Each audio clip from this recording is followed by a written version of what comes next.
Hey guys, I hope you had a great week. Something happened to me this week that has never, ever happened in my entire career. True story.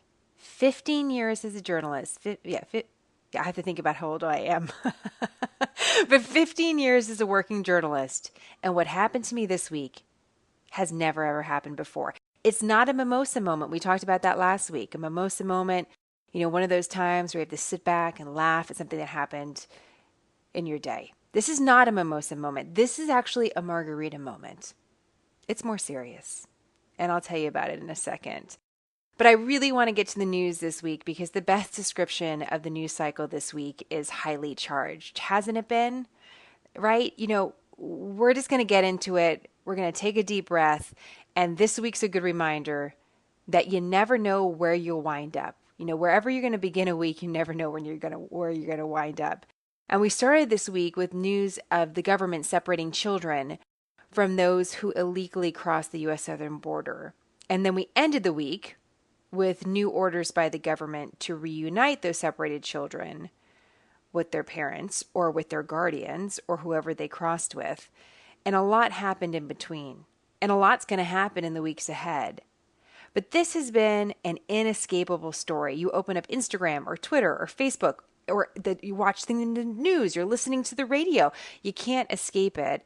And as a journalist, it's been a little frustrating for me. I think we've done a solid job on Smarter News. Of course, we wanted to do more at times, but we also wanted to be very disciplined with the information that we shared. Because a lot has happened to get us to the point where we're at.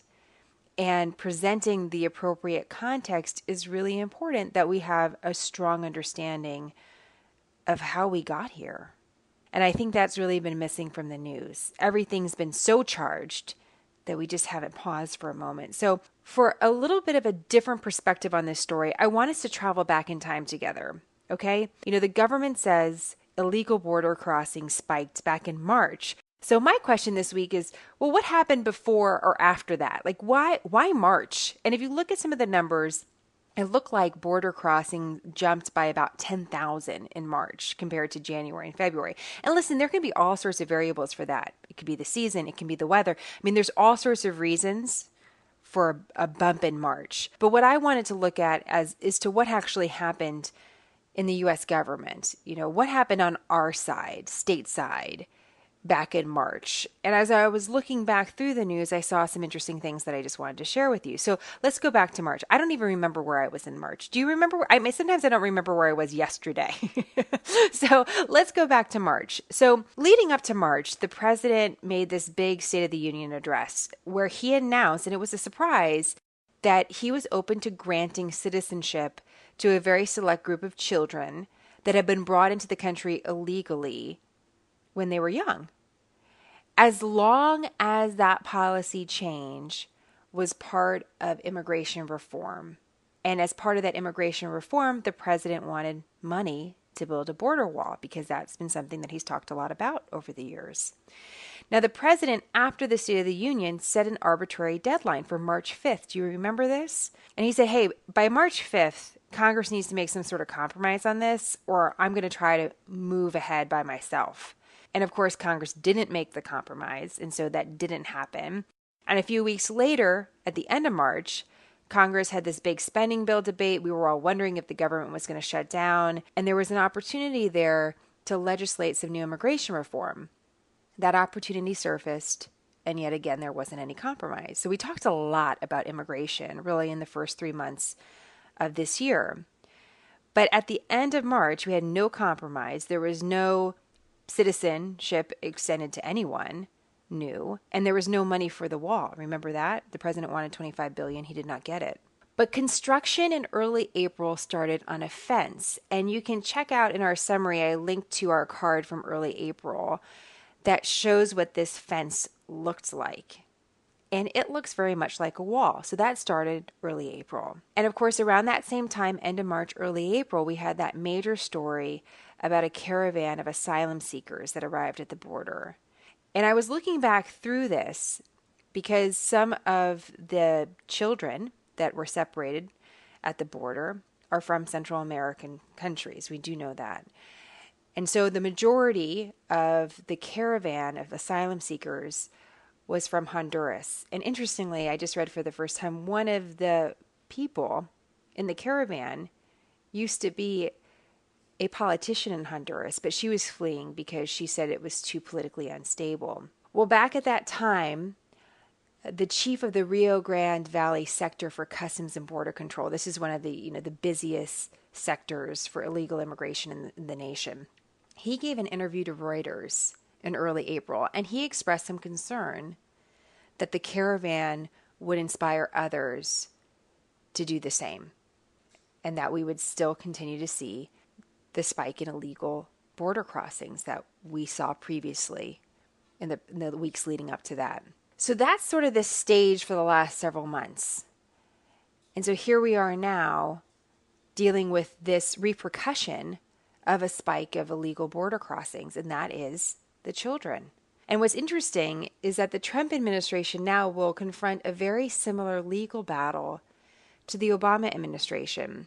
And one legal expert actually told the Wall Street Journal that every administration, in one way or the other, since the 1990s, when this ruling was handed down by the court, confronted something to this effect, that every administration's been having to deal with this. And the court ruling is that you cannot have a minor migrant child more than 20 days in government custody. And right now, the children are in government custody 40 to 50 days on average. And normally that 20-day mark is also important because it's not long enough for legal proceedings. So if you're going to hold a child legally while let's say their mother goes through the legal process of questioning whether or not she can stay in America as an asylum, as being granted asylum, or has to be deported, that usually doesn't happen in 20 days. So the government's in this time crunch.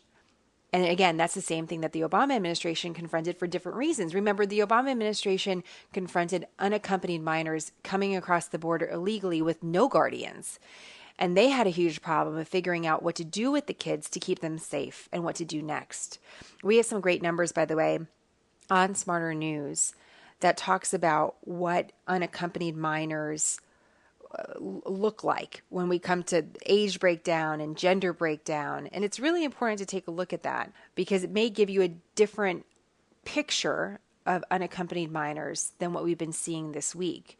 So I encourage you just to take a look at that. But the Department of Homeland Security made also a very important announcement this week during a press briefing that one of the reasons why 500,000 families from Central America have stayed in the United States since 2013 is because of this court ruling, because they had to remove the children from government care.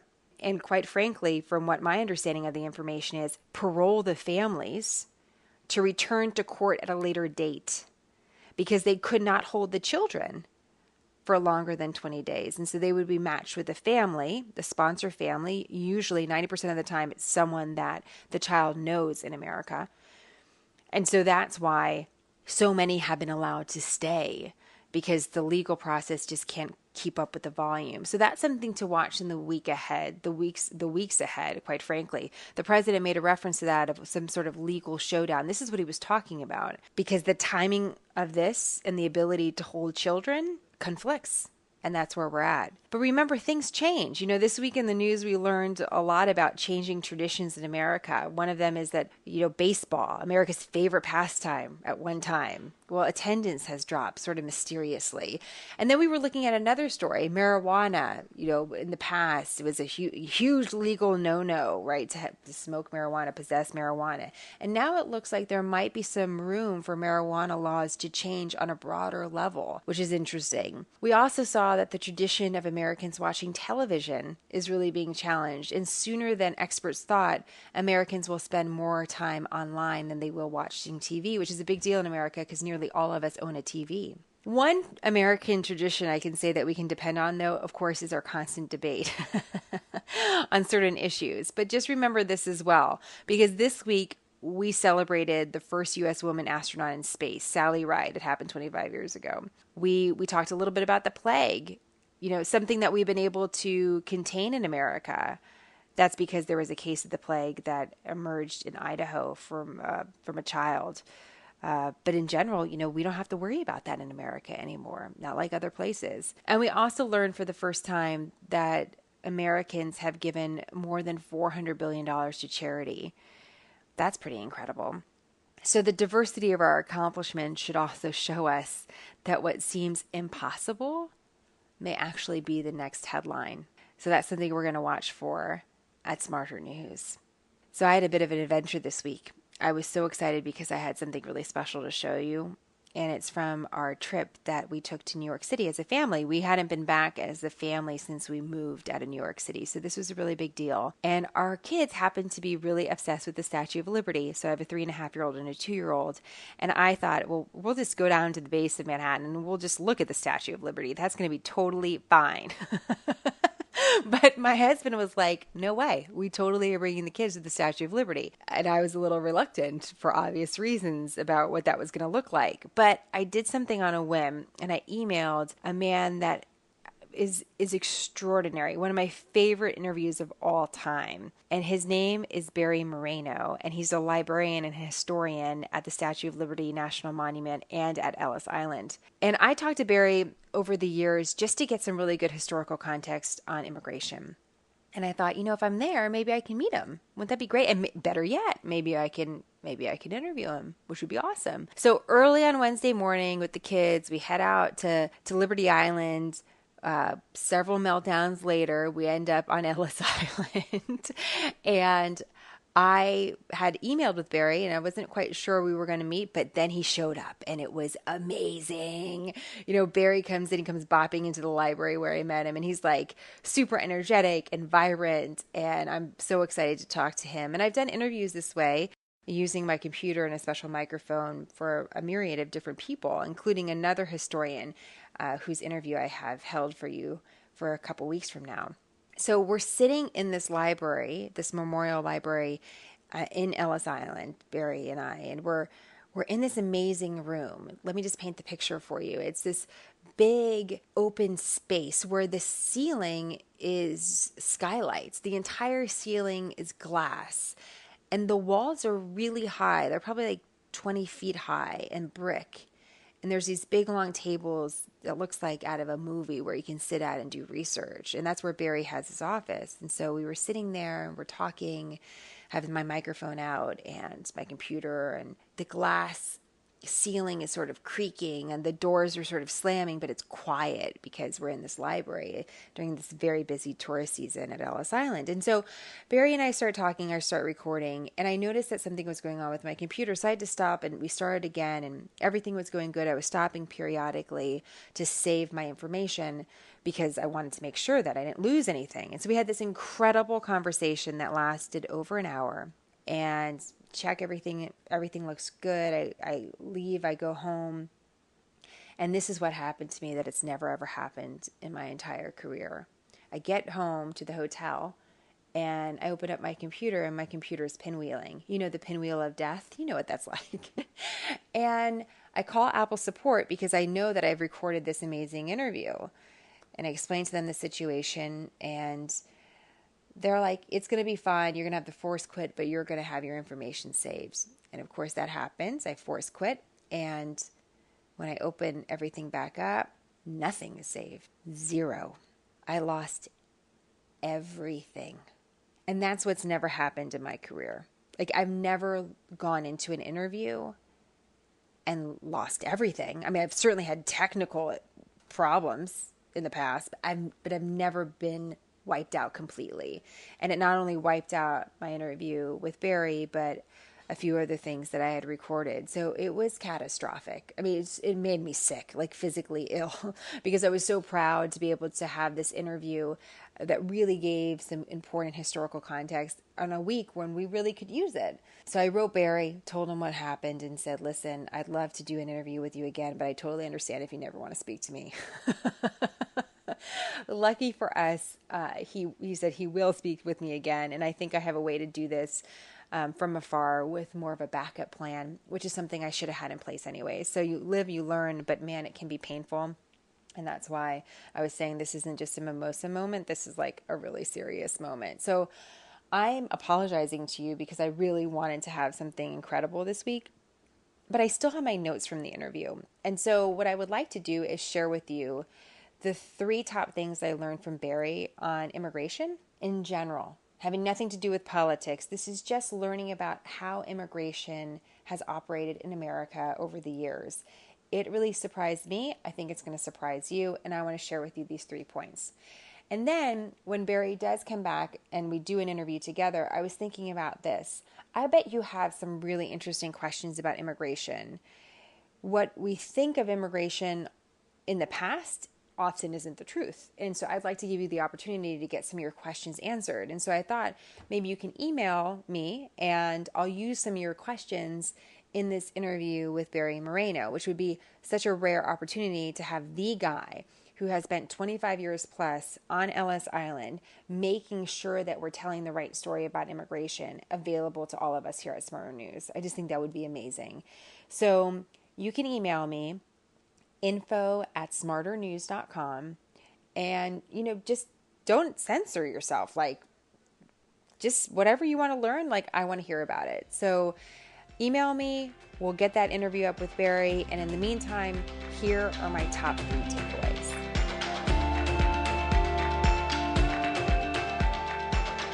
So here's number 1.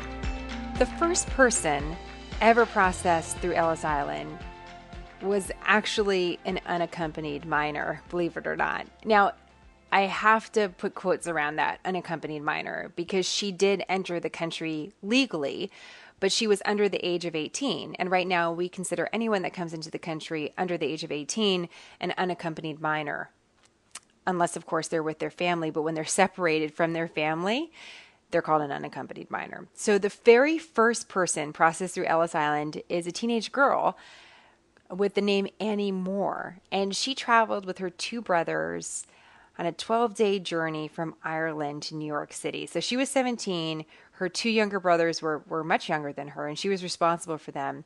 And she was processed through Ellis Island on January 1st, 1892. And she came to be reunited with her parents who were already here. And so she had this sort of amazing experience as being that first person that walked through the doors, if you will, of Ellis Island. And it's interesting to look at her history. Barry points out to me that she lived a very typical immigrant history here in America. She married a German-American husband. She spent her entire life in an immigrant community on the Lower East Side of New York City. She had 10 children, 10. And so here she was, Annie. She was both exceptional and very typical, because she was exceptional as the first person to go through Ellis Island, but very typical in the life that she led after it. And what's interesting to note is that children arrive by themselves, not often, not all the time, but they definitely arrive by themselves to Ellis Island, like Annie did. And many arrived with their mothers, and their mothers were without their husbands or other family members. So, a child could come through Ellis Island with an uncle or with an aunt or with a mom. And I asked Barry, I said, well, how did they know that, and they, I mean the government officials, how did they know that that particular child belonged to the person they were with? And this is interesting because Barry said to me, well, you ask a few questions and the officers that were stationed at Ellis Island were empowered to make some decisions like that. And so, since it was very typical that families traveled this way, they were allowed to legally enter America most of the time. Now, if they were detained for any reason, if the child was under the age of 16, they would be allowed to stay with their mothers on Ellis Island, or their mothers would be allowed to stay with them, which is one of the reasons why the women's ward in particular was very crowded, because if a child or a mom had to stay, they had to stay in that particular ward. So I thought that was a really interesting takeaway. The first person ever through Ellis Island, in fact, a child. 17, but considered a child. Even to today's standards, right? You can't vote, you can barely drive. And so there she was, Annie Moore, going down in history. Now, the second thing that Barry taught me, which I thought was kind of blew my mind. He said, well, illegal immigration hasn't always existed in America. And I was like, what do you mean? Clearly illegal immigration is something that's always existed. And he's like, no, that's not true. There was no such thing as an illegal immigrant, especially before the Civil War. If you wanted to come to America, you came to America, and of course, all sorts of issues surfaced with that. because as immigration became more vibrant, especially in big cities, then you had everything that comes along with people flowing into the city. So you have crime, you have crowding, you have disease. And this was really bad for the immigrant, Barry said, but also for the city and the state because you had, a lot of people flowing in and you didn't necessarily know who they were, and they were victims of crimes or they could be criminals. And so there was all sorts of issues. And New York City actually developed the first immigration center in the nation. And it wasn't Ellis Island. It was this place called Castle Gardens. And that's where immigrants would come. They would register very basic information. And, wherever they entered, whatever port they were in, wherever they arrived in New York City, they would come to Castle Garden. They were supposed to come to Castle Garden. And I thought this was a really interesting point that Barry Moreno mentioned. He said, one of the ideas behind knowing who people are, not only with their name, where they arrived, maybe they would learn a little bit more about them. Are you a Methodist, for example? Are you a Presbyterian? They might learn a little bit of something about this individual that arrived. Then the government would be able to link that person to a non-governmental agency, like a charity or a church. And so that person would not be suddenly all alone in the city, which would make them very vulnerable, not only for crime, but having to go on the term welfare we're using much differently now. We have a different idea, but I'm using welfare and the idea that there were poorhouses that the city ran. And so hopefully if you linked this immigrant with another group or community that wasn't the government, they would have a better experience. And so that's something that New York City did.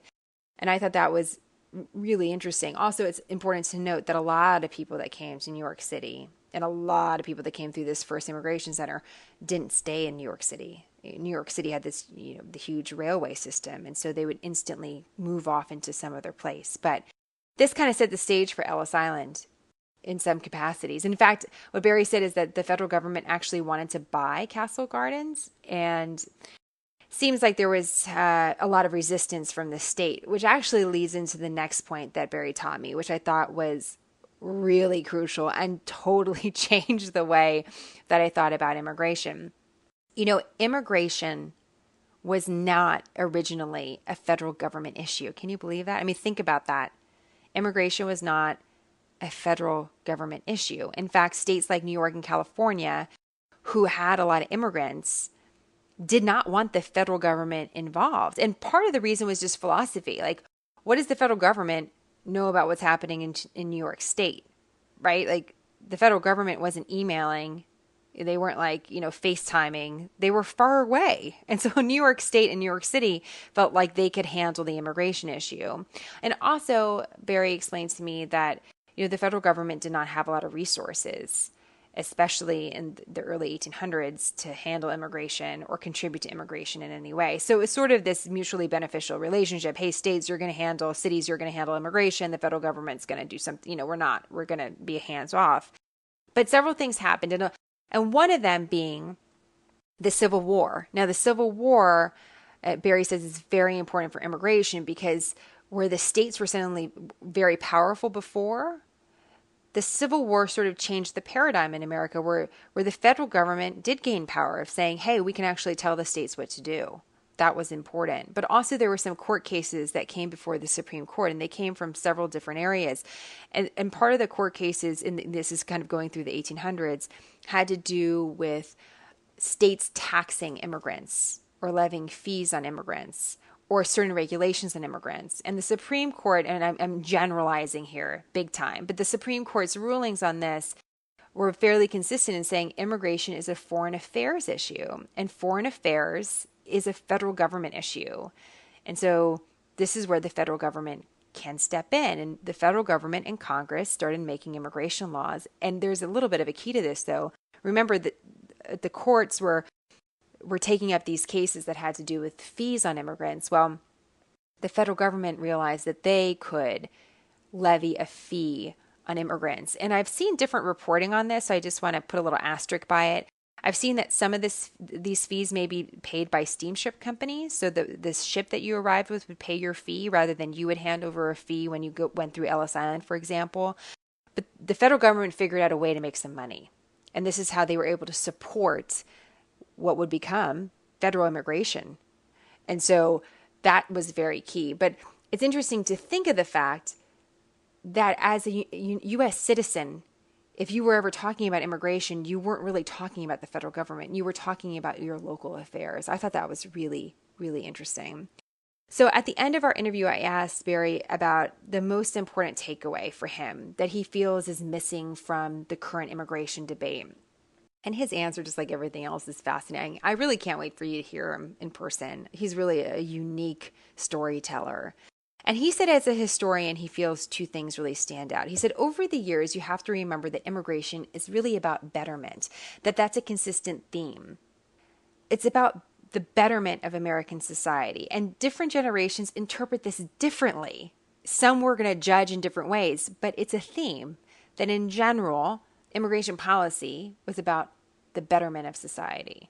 And he said the second thing is that we have to remember that the role of the federal government has changed dramatically over the years. It's a new acceptable idea, Barry says, that as an American public, we're looking to the federal government to solve immigration issues, where in the past, it would be not natural for us to think that. We would think about the federal government as removed, as isolated, and not very powerful. And now we don't think about it that way, right? We think about the federal government as really powerful. I know I do. And I think about, well, how is the federal government going to solve this issue at the border? I mean, clearly it's under the federal government's purview. But we've, over the years, and I'm sure you've seen over the last, recent decade, that periodically states challenge us and say, hey, we're going to come up with our own law about immigration or immigrants in our state. And it goes to the Supreme Court. So we're going to see this face off. But I think Barry's reminder that, hey, it hasn't always been the federal government's going to solve this. It's a really important reminder. And it makes me think, well, what other creative solutions are out there that have nothing to do with the government? Is there a creative solution to immigration reform that the government has not been able to achieve that doesn't exist in government? I'm thinking about that. So anyways, those are my 3 takeaways. Barry Moreno's the bomb. That's the other takeaway.